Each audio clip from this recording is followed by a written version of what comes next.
Cette vidéo, on va essayer de voir ensemble, de commenter certaines choses qui circulent sur les réseaux sociaux, dont une en particulier, sur le fait de dormir 8 heures le soir, plus de 8 heures au moins, d'avoir une bonne routine de sommeil, enfin, de ne pas négliger le sommeil. Il y a des études à ce niveau-là, etc. Et comme on est dans la religion, on va essayer de commenter ensemble. Ok? C'est parti. Alors, vous devez comprendre que quand on est musulman, on ne vit pas la vie comme les autres. Parce qu'il y en a beaucoup, ils prennent la religion comme pas un hobby, mais une affaire, ok, Dieu, pour se sauver un petit peu, on est croyant, on croit en Dieu, ok, mais on est tellement focus sur la vie que, voilà quoi. La vie, nos objectifs terrestres, c'est plus important. Et la religion, ok, oui, on est croyant, on essaye de bien faire, de faire la charité, mais on n'est pas réellement dedans. On n'a pas compris les enjeux, en fait. On a des versets du Coran qui disent, et aux dernières heures de la nuit, en fait, ils priaient avant l'aube, tu vois, ils sont debout, il fait nuit, ils sont en train d'implorer le pardon, Seigneur, fais-nous miséricorde. Priez-le la nuit, en fait, à l'aube également. On a des versets. Et des gens disent, couchez-vous tôt, 8 heures de sommeil, minimum. Du coup, on n'a pas de prière la nuit, en fait. Pas de glorification. Pas de je reste prosterné. Il est 23 heures, je reste en prière jusqu'à 1 heure, 2 heures du matin. Tu vois, c'est là où il ne faut pas se perdre. Je dis bien, c'est des messages. Il y a beaucoup d'influenceurs qui aiment partager ça. Dans le business aussi. C'est bien de dormir. Mais n'oubliez pas aussi que l'au-delà, il faut faire des sacrifices pour obtenir les meilleurs degrés. Et parmi ces sacrifices, c'est la prière de la nuit. Implorons Allah la nuit, pendant que tout le monde dort. Ouais, mon business, il faut que je dorme 8 heures par jour pour être en forme, n'est-ce pas?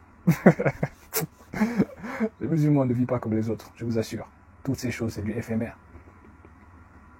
Pour vous dire, attention, parce qu'il y a plus important que dormir 8 heures par jour. Les scientifiques, je ne sais pas quoi. Je vais vous donner une exclue ici.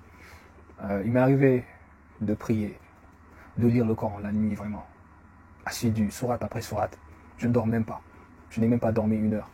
Et il me semble avoir invoqué, mais c'est un peu flou, mais d'avoir dit dans mon cœur que Seigneur, c'est toi qui contrôle les choses. J'ai passé le temps en prière, à lire. Je veux que quand je me lève, je ne sois pas fatigué. Et je vous jure ici, vous n'êtes pas obligé de me croire que une fois là, je suis passé en prière, je lisais le Coran en boucle. Je lisais, c'était fluide, j'adorais lire. Tellement je lisais. Je me suis endormi, je n'ai même pas dormi, même pas 2 heures, 3 heures.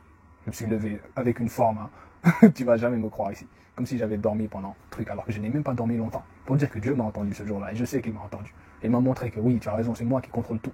Si je veux là, tu peux dormir 30 minutes, et ces 30 minutes-là vont être plus efficaces que 8 heures de sommeil. Là où je veux vous emmener, ce n'est pas ça, c'est juste pour vous dire. N'oubliez pas l'objectif principal.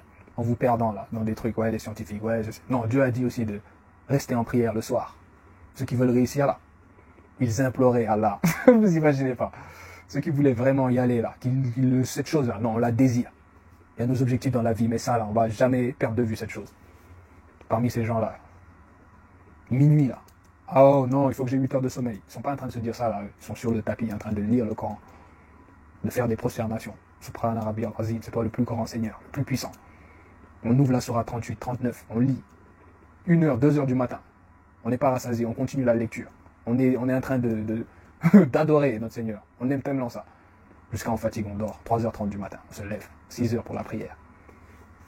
Ce que je vous ai dit là, ce sont les traits de ceux qui vont réussir. Le mieux, comment quelqu'un qui fait ça, qui se force même à faire ça, peut échouer? Ce n'est même pas possible. Mais ça demande des sacrifices. Je vous ai pas dit chaque nuit là de trucs.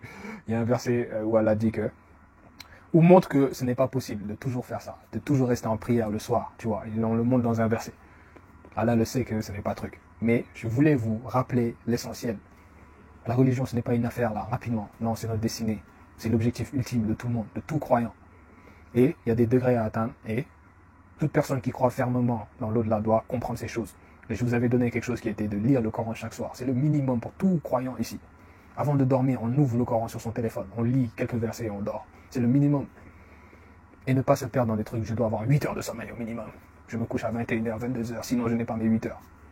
Alors que tu aurais pu prolonger un peu la nuit pour adorer ton Seigneur. Ne pas vous perdre avec les paroles de riches en tout cas. Je vous laisse.